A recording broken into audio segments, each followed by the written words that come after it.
From north to south, east to west, Eddie Stobart's trucks travel the nation. Flat out at 56. This is precise planning, this is. Having conquered the roads, it's full speed ahead for the rail division.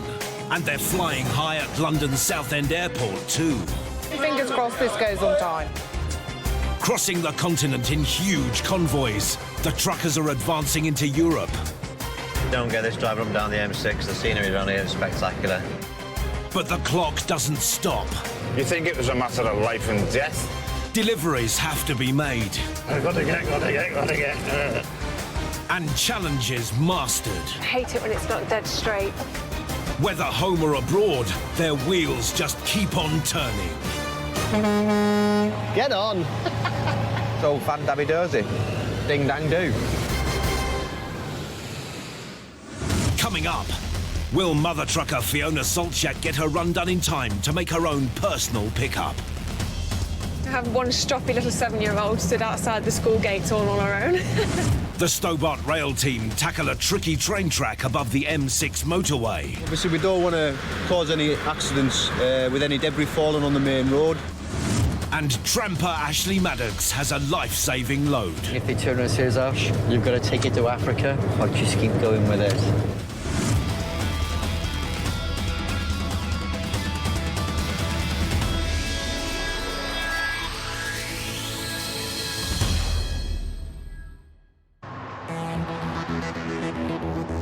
The first Eddie Stobart truck transported agricultural fertiliser in the 1960s. Since then, the haulage firm's fleet have delivered every kind of product imaginable, from Formula One tyres to cream cakes. You name it, we deliver it. Apart from babies. And it's the haulage firm's 750 drivers known as trampers because they live and sleep in their trucks who clock up the most miles. At the end of the day, as long as the job is completed and everybody's happy, that's all we're here for. 45-year-old Stobart driver Ashley Maddocks has been one of the firm's trampers for 9 years. Trucking's very special to me. It's something that I really do enjoy, just to be out and about, out on the open road. He's just tipped his first load in Manchester and is now running late for his next collection. We wanted to be in Blackburn by 11 o'clock. It's 11:15 now, so we're doing all right. Today, Ashley's got a 25-mile drive north from Manchester to Blackburn, Lancashire, where he's collecting 1,000 plastic water barrels. Then it's a 109-mile drive south to Mansfield in Nottinghamshire, where he'll drop his load at a warehouse. Fill up my trailer full of water containers. Get a barrel of laughs, I should.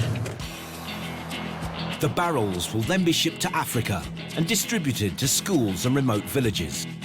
It's all in a good cause, that is. You know, you can't fault that whatsoever. I mean, it would have been nice to have gone the whole way, but I'll never make that. As Ashley started his shift at 4:30 this morning, he has to clock off by 7:30 tonight. Who knows what lays ahead? He motors up the M66, arriving close to his pickup point. En route, he spots a reservoir, which reminds him how fortunate he is. Because these water containers we're picking up are basically designed for people in Africa to walk down to a river, fill it up with water, and get it back to their home. Whereas with us, there's a reservoir there. We turn our tap on, instant water, and it just makes us realise just how lucky we are. Time to collect the containers. With the clock ticking, Ashley needs to find the factory in this large industrial estate. Everything about what we want. But it's not listed on the estate's entry sign. I reckon they've left it off the sign myself. So Ashley's in the lap of the trucking gods. We seem to be running out of warehouses now, so I'm just gonna... Take a guess.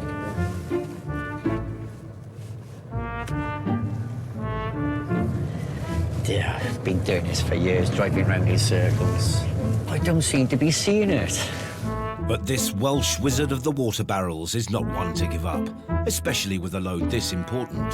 And there it is in front of us. Look, it's that ruddy tree blocking it, see? Time for Ashley to get loaded up.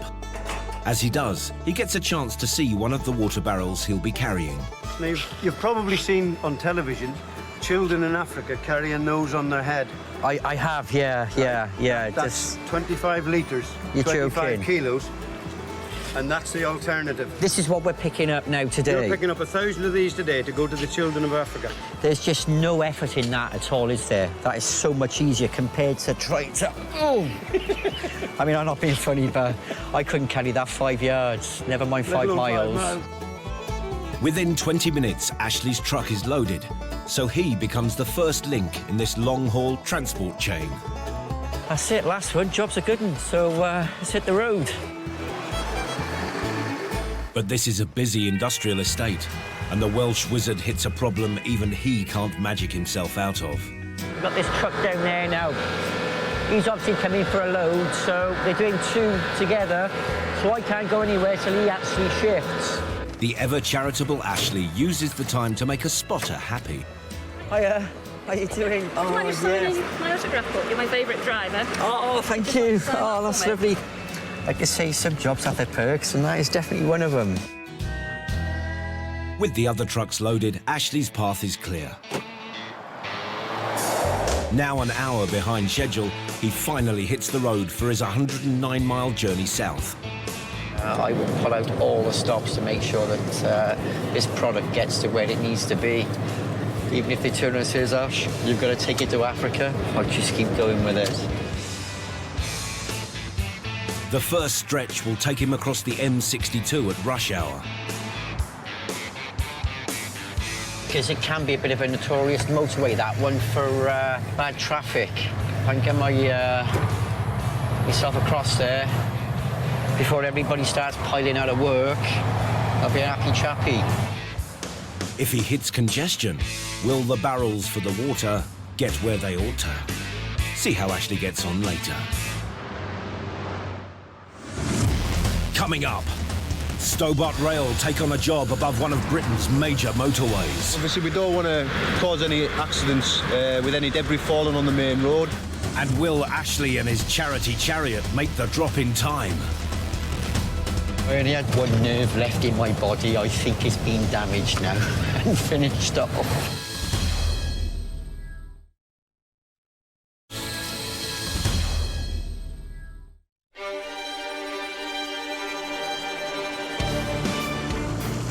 Haulage firm Eddie Stobart are not just content with being one of the most recognisable trucking firms in the UK. Their rail division is also steaming ahead. It has existed since 2008 and has an annual turnover of £72 million. As well as carrying freight, the engineering arm takes on massive rail repair jobs, which help keep the British public on the move. At the end of the day, yes, commuters have got to get to work, so it's our job to make sure that the train's running as planned. And 38-year-old project manager Craig Jackson is just the man for the job. Been in the rail industry for 15 years, civil engineering for 20 years. He and his team of 50 rail workers are about to take on a 3-night, 2-day mega operation. Just getting set up at the moment, getting the machines on the track, so safety paramount, make sure we don't hit the overhead cables.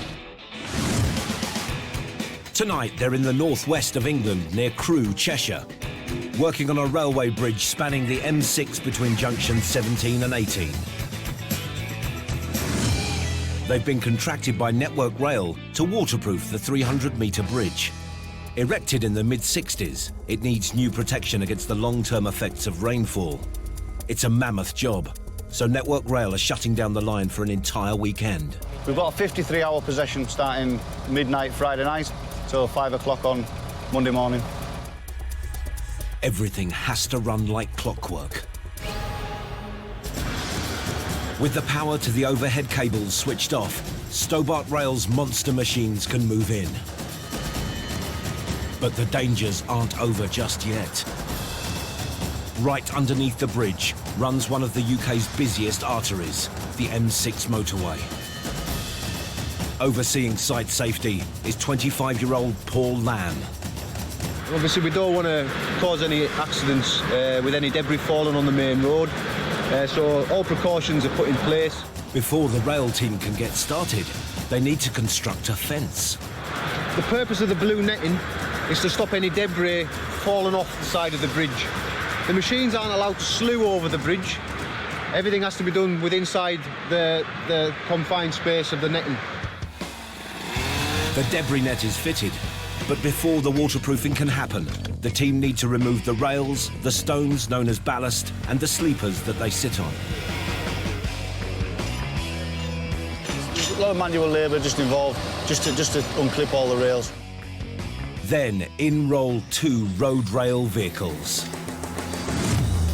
Known as RRVs, these monster machines are capable of operating both on and off the tracks, simply by switching from their rubber wheels and caterpillar tracks to rail wheels.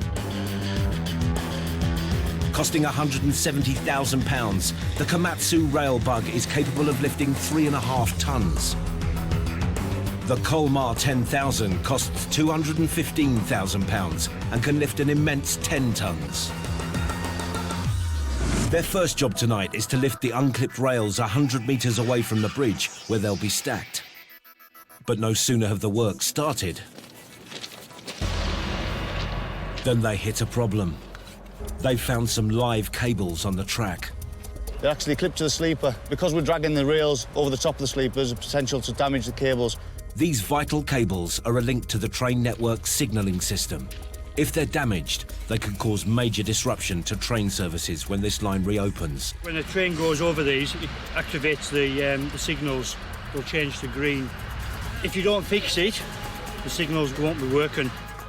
Will a red alert stop the rail team in their tracks? Find out later. Tramper Ashley Maddocks is delivering a life-saving load of 1,000 water barrels to a warehouse in Mansfield, ultimately destined for remote villages in Africa. I would pull out all the stops to make sure that this product gets to where it needs to be. With less than 4 hours until he has to legally finish his shift, he still has to travel 90 miles to the warehouse, drop his load, and then park up for the night. My first drop this morning, I got there at 8:15. And I would have thought I'd have been out of there by 9, half 9, you know. 11:30 I left there. That's not something I banked on. So I've obviously lost a couple of hours there. Traffic permitting, he should make it, but he's just hit his least favourite motorway. I think the roadworks here on the M62 have been going since they invented the car. Today, the motorway gods must be shining down on Ashley. We've not had to use a brake so far, so hopefully the next time I touch them is when we land at Mansfield. But when he changes motorway, so does his luck. Just come off the M62 now onto the M1 and straight away in the first instance, taillights as far as I can see. People are starting to leave work now, so I'll be greedy, expect the road to myself. An hour of trudging along, and he turns off for Mansfield. Just 5 miles from the drop, he has less than 2 hours left of his working day. But the seasoned trucker never gets complacent. This is where it starts. When you get on the doorstep, this is where it starts to get a little bit more sort of difficult in my book. With the address punched into the sat-nav, it wants to send him up a restricted road. I suppose turned left there, but basically 2 signs saying 7.5 ton weight limit. It's pointless sneaking up a residential street with a 7.5 ton weight limit because you don't know what's the other end. It could be a high rate resident. It could be a width restriction, or worse still, it could be a traffic officer with his £60 fine in his hand. So I'll try and find another way around.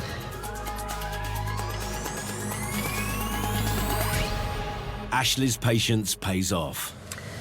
So I've come a few hundred yards up the road now to, the main road into the workshop, and no weight limit, so it's obviously the better option. It may take a little bit longer, but in the long run it's worth it and safer. He's still got 90 minutes until clock off, so should make it.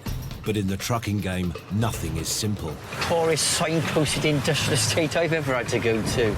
This is what I hate, when you've been driving through, a town and you don't see a single signpost for an industrial estate that you're looking for. You're relying on technology and your gut reaction 10 minutes later, and still no sign. You just get a little bit anxious sometimes when the clock starts ticking away and you're just thinking, you know, surely I should have been there by now, but I will be a relieved chap once we get there. Eyes all about all the time. Bear right, is it? Bear right. With an hour left until he has to finish his shift, he finally spots one. Crown Farm Industrial Park. Sounds quite promising. He's been looking for the estate for more than half an hour. Time for Ashley to set the world to rights.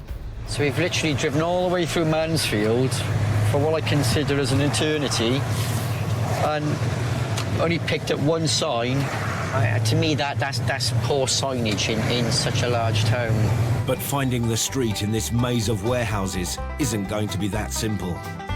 Longstoop Way, Fletcher's Way, Pampolo Lane, Ratcher Way. We've been up there. I'd be tempted to put an extra bit on the front of that. Rabbit Warren Way. It's times like this when I'm driving around in circles. I got the music to Benny Hill going around in my head. So I only had one nerve left in my body. I think it's been damaged now and finished off. Almost 10 minutes of driving around and there's no sign of the road. Just seeing if I can find it on here.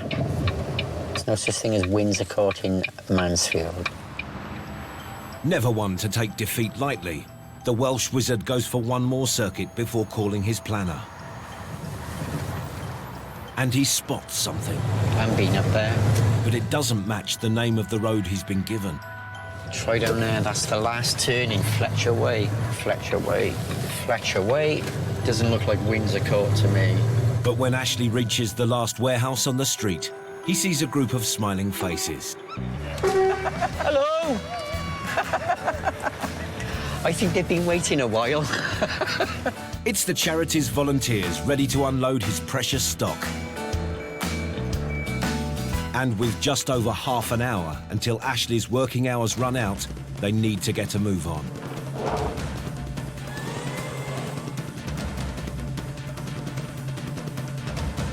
That's it, truck's empty. The valued stock over in the corner, ready for its destination to Africa. I'm literally now 7:20. I've got 10 minutes to get parked up and get my card out. With so little time left, Ashley is forced to make this depot home for the night. I had 5 minutes left, parked up, booked off, job done. Clocked off in the nick of time, the Welsh Wizard can now keep a couple of young fans happy. Ashley is a very nice man because he's delivered our stuff today and we drew him a picture. They're brilliant, they are. I've had some gifts in the past in different places I've been to, but these have got to be two of the most treasured ones ever. It's made my days, made my week. But even more importantly, Ashley's water barrel delivery could end up saving lives. And to be involved in something like that is beyond words. Absolutely fantastic day. Coming up, meet Stobart Rail's youngest machine driver. Get to play on toys, don't I? It's every man's thing, isn't it? And trucker Alan Black embarks on his very own Irish odyssey. This is part of the excitement of the job, you know, the challenge of trying to find places you've never been before.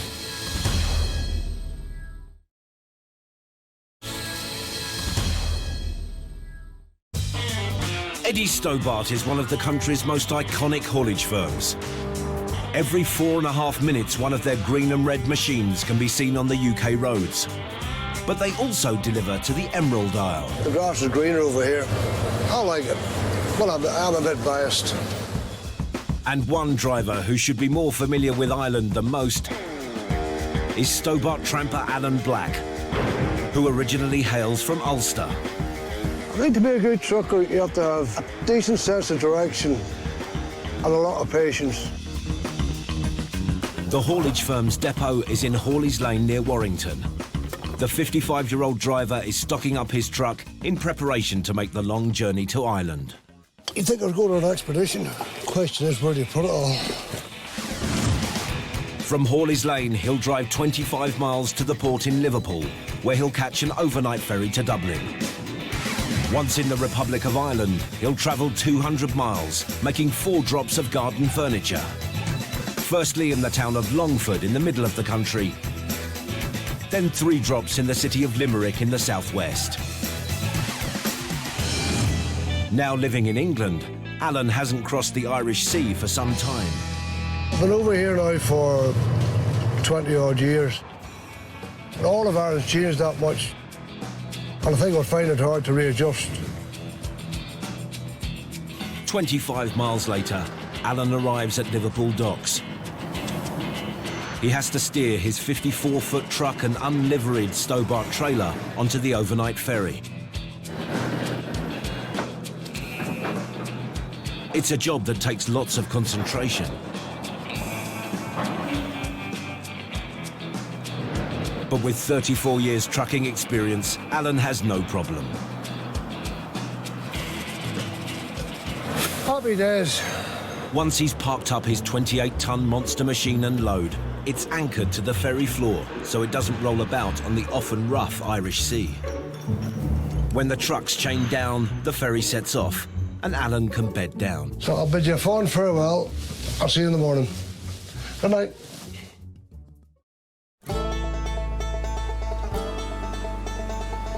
"6 a.m. the next morning, and the ferry arrives at Dublin docks. So welcome to Emerald Isle. But these Irish eyes aren't smiling. The ferry docked an hour behind schedule, and Alan's one of the last in the queue to disembark. Well, because we didn't get off till about 6:30, it means you're going to start hitting the traffic, the rush hour traffic.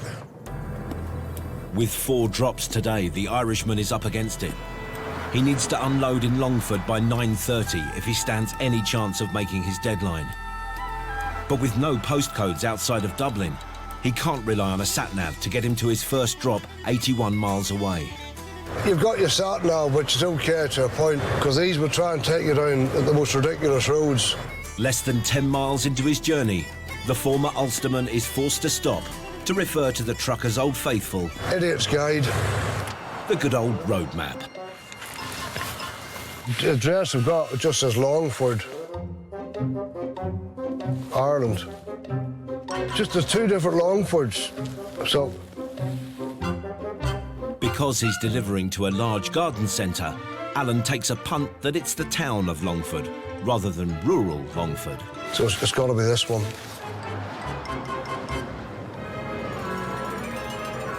And even when he reaches the outskirts of the town, Alan's none the wiser as to where he should be heading. You're never lost, you're just geographically challenged. Time for this geographically challenged trucker to test the locals. Where's home base?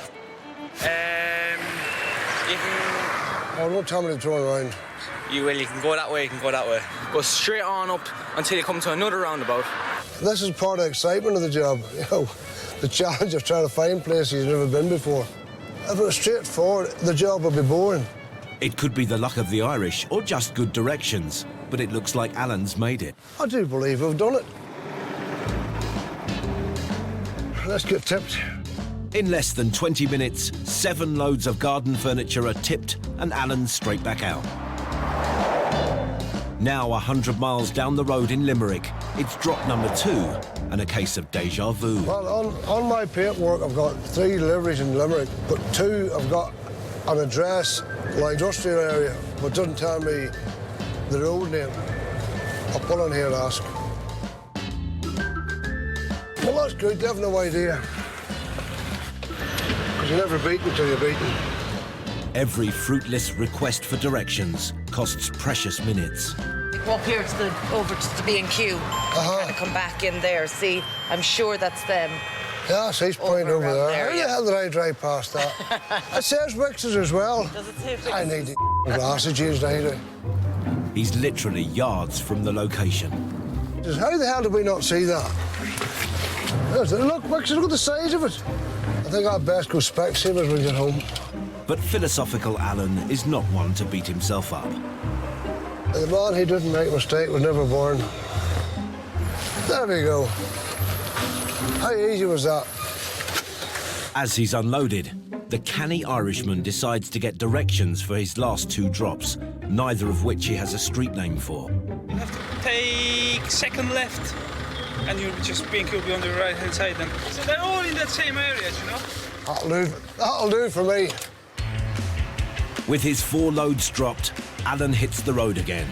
The last 2 drops are right next to each other, so his Irish eyes are most definitely smiling now.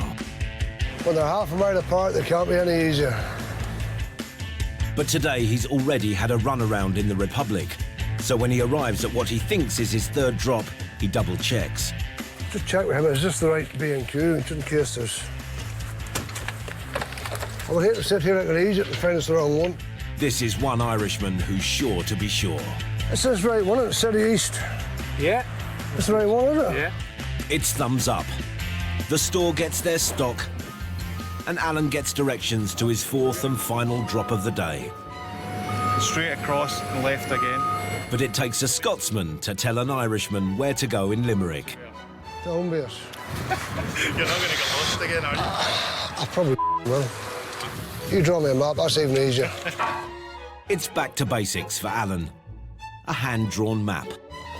Cheers. All right, good luck. I don't need good luck. As soon as you leave here, I'm splitting. Map in hand, he heads off. And in no time, he arrives at his last drop of the day. Home base.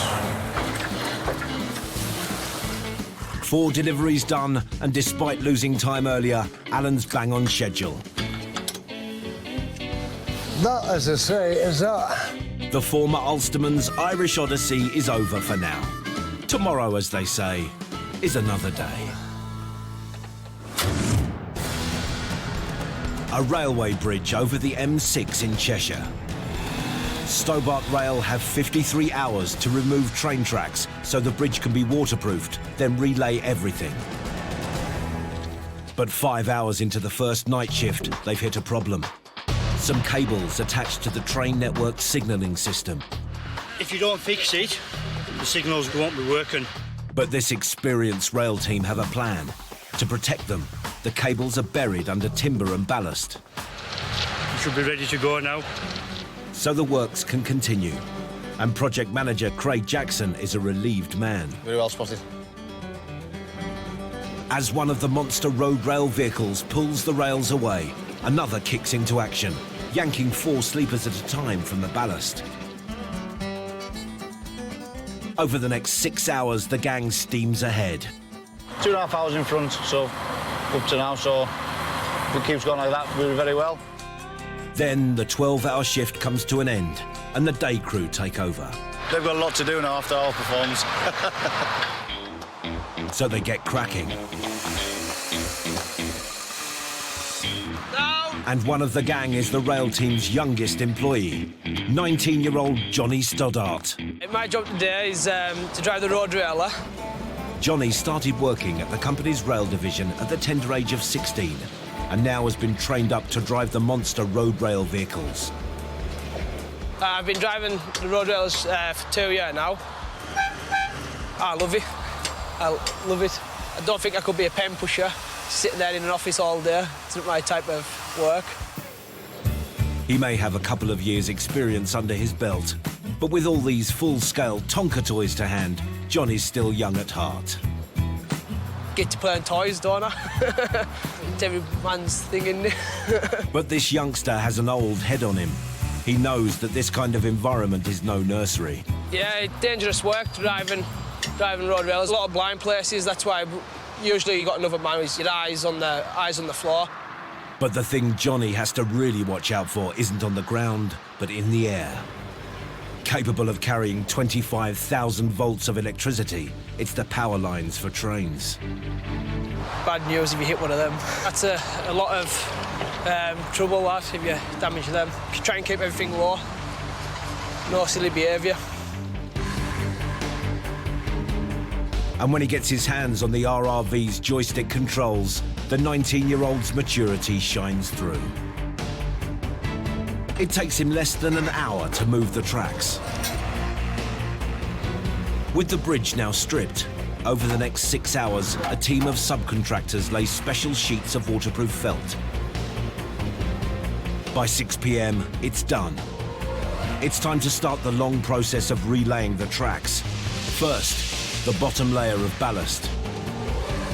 These limestone rocks will support the sleepers and rails, as well as help with drainage. Compacting down the ballast, a bank of remote-controlled whackers kick into action at regular intervals. Everything's went well, and it's the end of the shift now and bedtime. The night shift take over. By 3 a.m, the team are now halfway through the whole operation. But the rain starts causing a problem for the road rail vehicles. Whoa, whoa!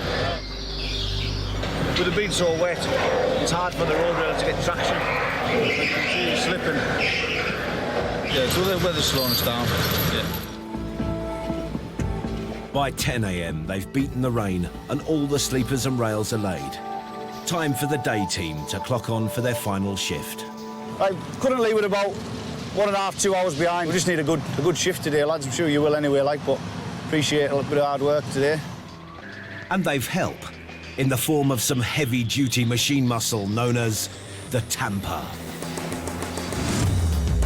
Weighing in at a staggering 60 tons, the tamper resembles a train carriage. Its job, to pack the ballast underneath the tracks. As it rolls along, small wheels clamp to the rails and the sleepers, lifting them a maximum of 8 centimetres. Prongs then drive deep into the ballast, vibrating the small limestone rocks underneath the track until it is firm, even and level.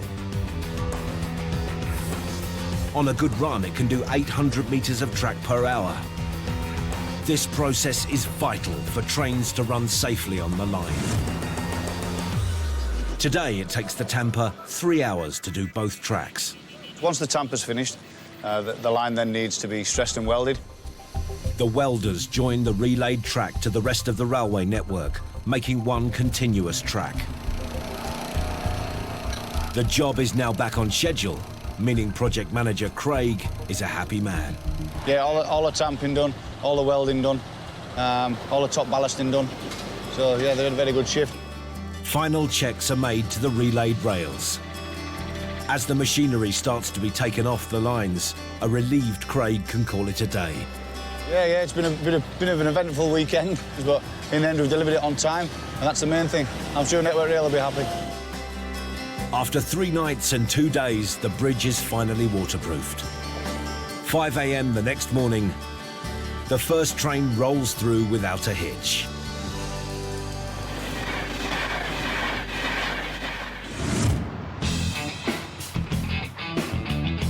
Haulage firm Eddie Stobart employs over 3,000 drivers who deliver goods to every corner of the UK and Europe. 750 of those are known as trampers, living in their trucks 5 days a week. There's also over 1,500 day drivers who live at home and work shifts. It's really hard work. Like last night, I didn't get home till, coming up to 9 o'clock. Based out of their chilled depot in Newark, 30-year-old Fiona Saltjack has been a day driver for Stobart for 4 years. I'd wear my heels to work if I could. But Fiona is a mother as well as a trucker. Today she's got her own personal pickup to make and she can't be late. It's her daughter. I have one stroppy little 7-year-old stood outside the school gates all on her own. Wouldn't be very good, would it? So she needs to make her drops as quickly as possible. Hopefully, all before 4-ish. But it's just gone 8 a.m. She'll have her work cut out. Today, Fiona has a 108-mile multi-drop. From the company's chilled depot in Newark, it's a 32-mile drive west to her first drop in Alfreton. Then it's 60 miles south to the outskirts of Nottingham, before heading 5 miles west to Ilkeston. Her last drop is 15 miles back to Nottingham, to a food supplier's just outside the city centre. Finally, it's a 14-mile drive north to pick up a load from the haulage firm's depot in Annesley, which she'll take to her depot in Newark. It should be a straightforward run, but in the trucking game, there's no way of guessing how each day will pan out. everything can just go downhill so quickly. It's up to fate, basically. Things could go wrong that are going to delay me, and I could end up not getting back in time. And it's no easy ride being a trucker.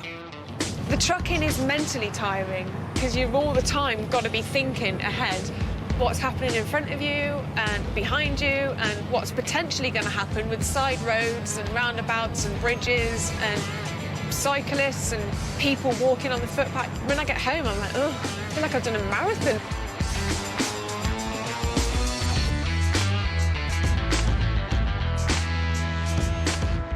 For her first drop, Fiona has a specific delivery slot. The booking time is 9:30. We can't be any later than 9:30. She weaves her way through the early morning traffic. So now we've just got to find the company, because I've never been here before. It's all new to me. That's what we like, a big red building with big writing on it. Fiona's done well. She's arrived 45 minutes early for her 9:30 slot, but that doesn't guarantee an immediate unload. We're well ahead of our time. The only thing I'm worried about is whether they will take it on, before 9:30 or whether we have to sit and wait for our booking time. It's out of her hands. There's a queue of trucks waiting to drop their load in front of her. We've arrived. Third lorry in the queue, and I bet they've got full loads on and we've got one pallet to take off. There's times when you just want to, like, sneak in and go, can you just whip this one pallet off, please? Because they've probably got, like, 26 to take off, and,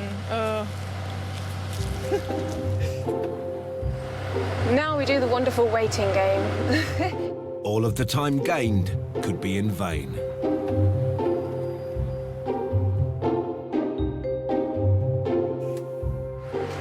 Yeah, he's had a full load come off, and we've been sat here 20 minutes, so bored of waiting here now.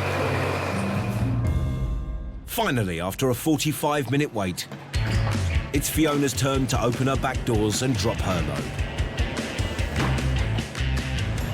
So that took like 2 minutes. Bit unfair sometimes, isn't it? After dropping her load of lard, a lighter Fiona can hit the road. But the 45 minutes she had gained has gone. We are going to sort of feel like we're spending the rest of the day chasing our tails just to make the rest of the deliveries. It just adds to the unnecessary stress that you don't need. She cooks up a storm over the next 16 miles, soon arriving at her second drop, a bakery. 10 minutes later, she's back on the road and still on schedule. We are just heading on to our third one. But it's her lucky day. The roads are empty and she's nearing her drop. Oh, that's what we like. A nice clear one, we don't have to stop. But in the trucking world, the unlikeliest of obstructions can cause a delay. I remember someone saying to me, the sign is buried in a hedge. Could Fiona be beaten by a bush? We generally don't have a clue where we are. Coming up, things go from bad to worse for the mother trucker. I'm momentarily just a bit lost.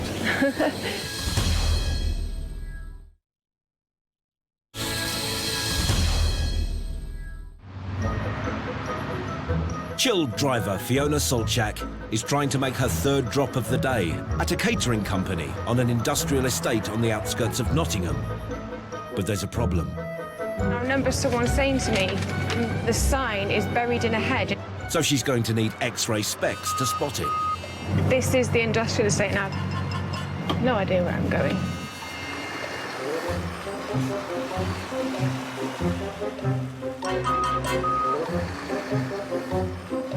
We shouldn't be far away.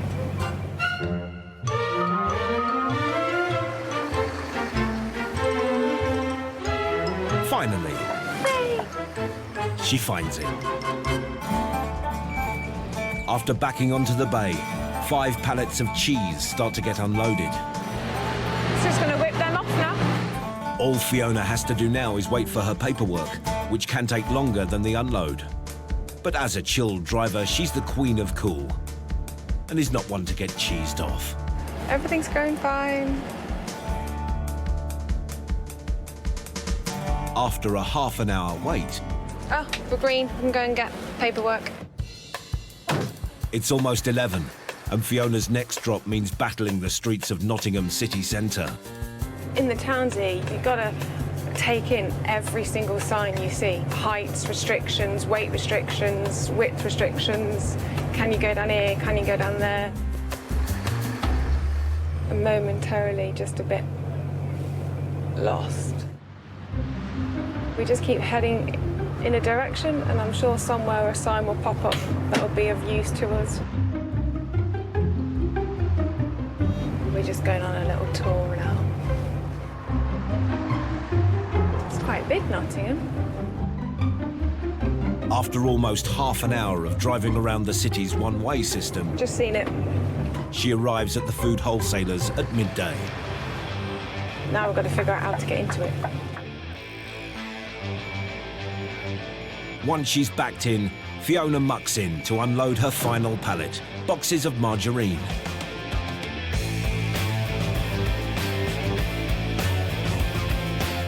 Let's go. 30 minutes later, she's almost at Stobart's depot in Annesley, where she'll collect some groceries. We're literally 5 minutes away from it. But as she pulls into the depot, it's not looking good. There's trucks everywhere waiting to be loaded. There's 5 on the bays, and from what I can see, a further 3 parked up. Fiona joins the queue, but she has to wait for more than an hour before she starts to get loaded.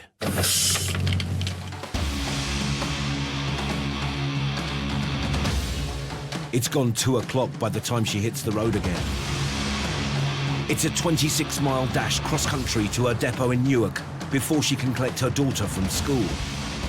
She finishes in just under an hour and a half, so it's going to be tight. Good job on the motorbike today. I'll get home real quick. I don't really want her stood outside the school. But fate must be on this mother trucker's side today, because she dodges the rush hour traffic and makes it back to her depot just after 3. We're back at Newark! Thank God. All this Queen of Cool has to do now is park up and clock off. That's us done. Job finished. I'm going to go fetch my daughter now. She trades her truck wheels in for her Hot Wheels and hightails it off just in time for the school run.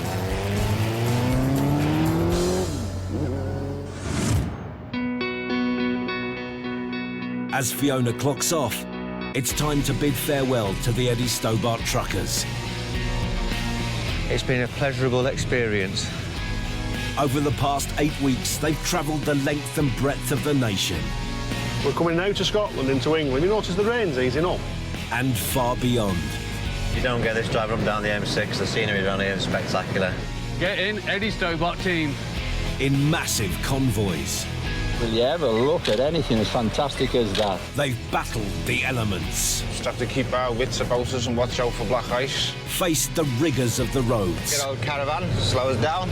Flipping out, what is it? Push bikes day out or what? And encountered the unexpected. Well, fire and brimstone in a minute. Where's the building on fire? There's been new additions to their fleet. It's green and red. It's a little bit long. And they've made time for their fans. It's dedication. It's an obsessive hobby.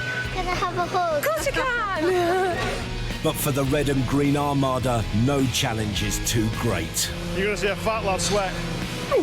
Timmy said you'd be doing this at 8 o'clock on a Sunday morning. Whatever their load. More drops than the number 11 bus. Ice! Eskimo ice! Motorhomes to mushroom mulch. There's not much room in there to get anything else in. Boom, boom!